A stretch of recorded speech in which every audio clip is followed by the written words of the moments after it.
Ловеч е разположен живописно по двата бряга на река Осъм на 200 метра надморска височина.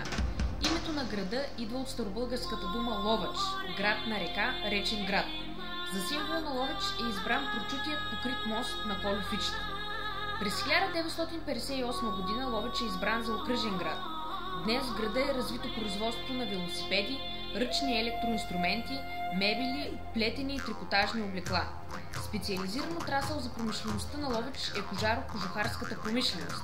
Ловеч е център на много добре развита вкусова промишленост.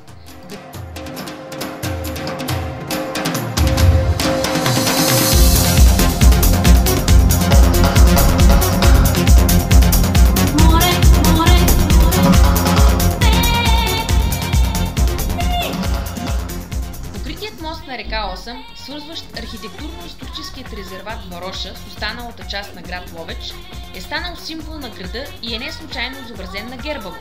Уникален по замисъл и изпълнение, той е построен през 1876 година от Колюфичето.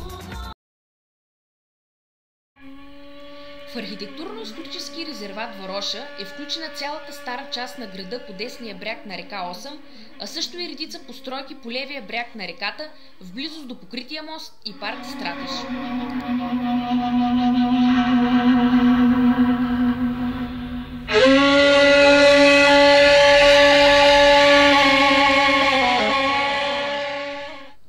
Етнографският музей представя музейна експозиция, отразяваща бита на Ловчан Ли от краят на 19 век.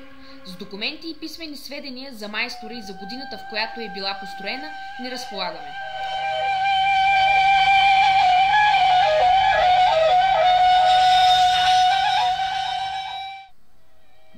Тук е разположен и музеят Васил Левски, където са показани негови лични вещи, както и негова восъчна фигура.